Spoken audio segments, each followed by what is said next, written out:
But right now, I'm going to deal with you. Yes, God. How much time did you spend in my word today? 3 scriptures, Lord. 3? How many news articles did you watch? I think I read like 32. See, you really can't hide anything from God. He's got your number. And you really can't lie to him. And what's the use? He was watching the internet with me because he was sitting right beside me. It's part of my life. He's like, well, let me see. He went to RT News, Drudge.com, checked out 11 articles there. Went to Fox News, scrolled down, went to the bottom, looked at all those, clicked on a few of those, went over there, checked Breaking News Israel, went on to YouTube, checked a couple of the live things, and it was 2.5 hours. And I'd spent 9 minutes in his presence and 2.5 hours on the internet.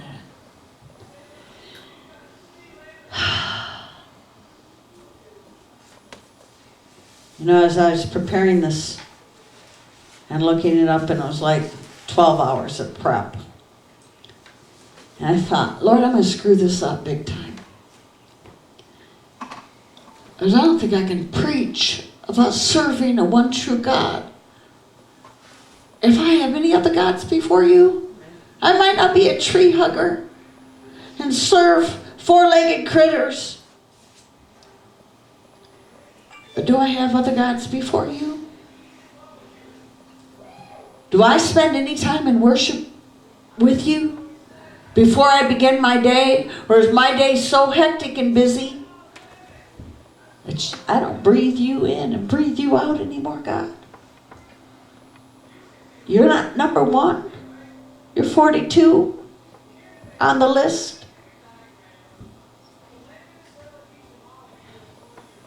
In Genesis, we hear the words, in the beginning, God created the heavens and the earth.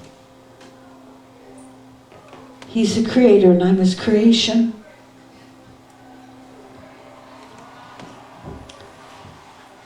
And I follow after other gods. Am I any different than Israel? Am I any different from the golden idol that they worshipped in their boredom, waiting for Moses to get down off the mountain? Am I any different when I open the computer and I sit in front of it for hours? So I'm being really real. That's what God's been dealing with me on. Deneille, you're losing that part. You've conquered that part in the past few weeks. Boy, do you ever have to go back and slap yourself again? Have you ever gone back to correct what God already delivered you from and he set you free from it, and you find yourself sliding off, and he goes, gives you a little fanny whack, takes you to the whooping post?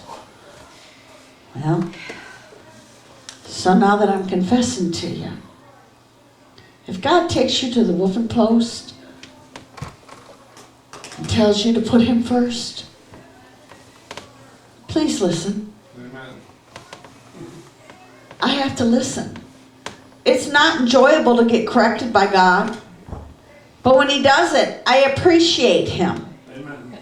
Because he gets you right back on track. You ever wonder why God buried Moses himself personally?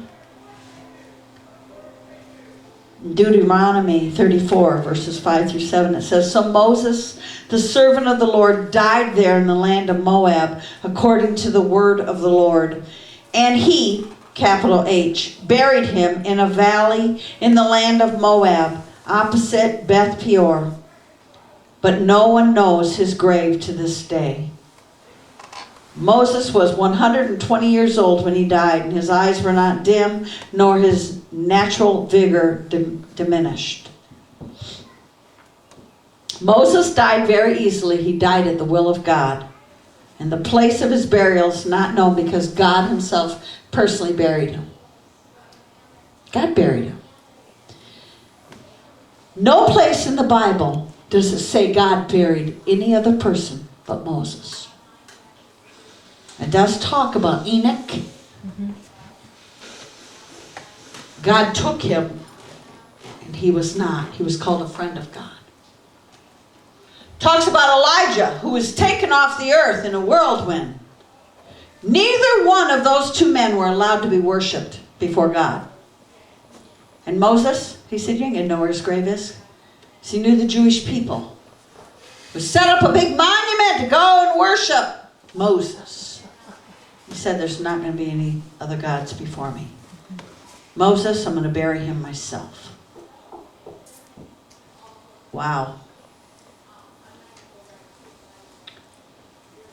That's all I can say.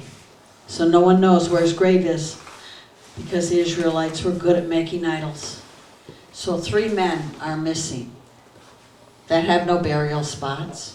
Enoch, Elijah, both taken. And Moses. This is not an isolated problem with Israel. Mankind had enthroned himself in God's place a long time. They'd become their own God, their own selfie. This is a selfie generation. And if I'm not careful, I could fall prey to it the same as anyone else. And it can all be about me. My comfort, my breakfast, my time, my entertainment. All about me. And nothing about God if I'm not careful. And the minute I start to go that direction, I find a loving Heavenly Father that takes me by my ear. None of you guys ever got that when you were little. And says, Deneille, listen, sis, you're spending too much time on that thing.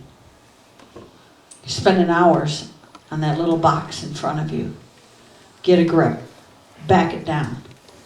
Or I'll become the number 42 that you often preach about. Okay, God.